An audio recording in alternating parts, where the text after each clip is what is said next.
Let me turn to another aspect of the U.S. response, and that's Congress. Joining me now is the chair of the Senate Foreign Relations Committee, Democrat from New Jersey, Robert Menendez. Senator, welcome back. Good to be with you.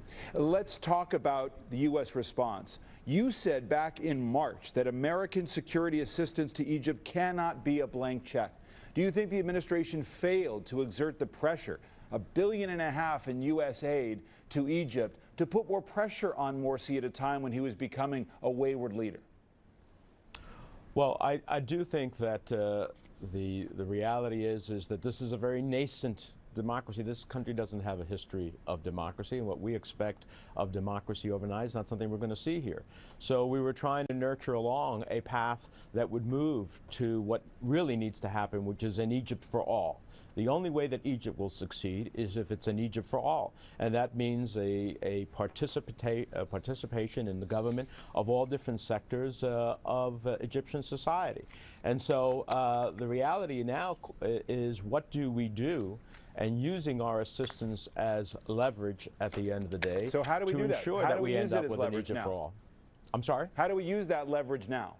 Well, look, I think first of all, we have to make sure that the military gets a very clear message that we want to see a transition to a civilian government as quickly as possible. I think we have to get a process in which we urge all of the parties to participate together, that we come to an election as soon as possible, that can be put together, that we look at the possibility of the new Constitution. And at the end of the day, you know, while we have already made some obligations on that $1.4 billion, by no means have we made the overwhelming amount of that obligation. This is an opportunity to have a pause and say to the Egyptians, you have an opportunity to come together. You have to have the military understand that that's what we're looking for, a transition right away as soon as possible from any efforts. They have shown themselves not to be interested in power directly, because just as in the Mubarak uprising, and these demonstrations were bigger even than the Mubarak uprising, they moved towards a transition to a civilian government. We just have to make sure that the transition this time is much better, more pluralistic, and that brings an Egypt for all. Chairman, you follow these issues closely. This is a bad day for political Islam, not just in Egypt, but elsewhere. The Turks apparently very unhappy about this, and a lot of people are watching, including Shadi Hamid, who's an expert at Brookings, who knows the Muslim Brotherhood very well. And this is something he wrote. He said, 2013 will stand as an historic moment in Islamic lore, shaping future generations of Islamist activists and deepening their already powerful narrative of persecution, repression, and regret. America is blamed for enough as it is. There is no need to add another grievance to the list. The Obama administration will be wise to distance itself from the Army's actions and use its leverage, particularly the promise of financial assistance, to pressure the military to respect the rights of Islamists. How important is it to keep the Muslim Brotherhood in the fold here, lest they separate and even take up armed struggle? Look, it would be much preferable had President Morsi called early elections and subjected to himself to elections and shown whether he had the support of the nation. That didn't happen. Of course, Egypt for all includes, in my mind, participation from the Muslim Brotherhood. But, you know, President Morsi himself acted rather dictatorially back in November when he said that his decrees were not subject to judicial review, when he said the Constitutional Assembly was not subject to judicial review.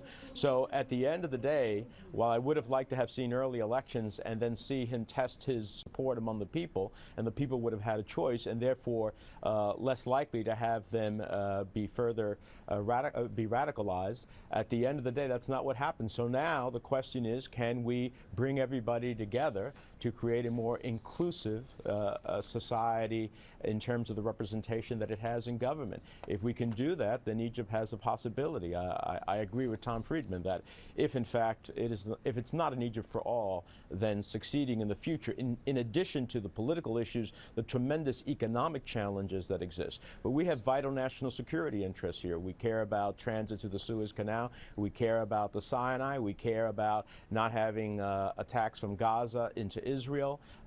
These are all, care about terrorism. So these are all critical issues in national security that we have to look at as it relates to our own engagement moving forward. Senator, let me ask you about another national security concern. That is NSA leaker Edward Snowden, who is still stuck at a hotel in this transit zone in Russia's airport in Moscow. He's been offered asylum now by Venezuela. There are other countries in Latin America, including Bolivia and Nicaragua, also offering him asylum. Chairman of the Foreign Relations Committee, what are the repercussions? What should the repercussions be for those countries if they grant him asylum? Well, clearly, it's very clear that any of these countries that accept Snowden and offer him political asylum is taking a step against the United States. It's making a very clear statement. I'm not surprised by the countries that are offering him asylum. They like sticking it to the United States. I think, you have to look, whether you look at trade preferences that may exist with these countries, other elements of our policy, our aid, our trade. You have to look at it and decide, in fact, if any of these countries actually accept Snowden and he gets there, then you're going to have to decide how you react. But clearly, any such acceptance of Snowden to any country, any of these three or any other, is going to put them directly against the United States, and they need to know that. Senator, quickly, before I let you go, one domestic question, that is the fight over health care. The administration saying this week they're going to delay the employer mandate, a key part of the health care law. How concerned are you that the administration has just sparked a new fire among critics of this health care law who say that it's unworkable, it was not well thought out, and ought to just be repealed? Well, David, if 10 angels came swearing from above that this is the best law for the country's health, there would be opponents who would say the angels lie. The reality is that this is an opportunity to get it right. 96% of all companies in America weren't subject to the mandate because they're under 50 employees. Those who are subject to the mandate, 95% of them already offer insurance. So we're talking about probably 1% of the American workforce that works for a company subject to the mandate that didn't get insurance, and will be able to get it in the health exchanges that open up in October. So I think getting it right is important, and that's what the administration was trying to do. Opponents will take any movement. Had they not taken the time, they would have criticized them for not giving the right type of regulatory framework for the reporting to take place. So the reality is I think the criticism would come no matter what. All right, Senator Menendez, thank you very much. I appreciate your time.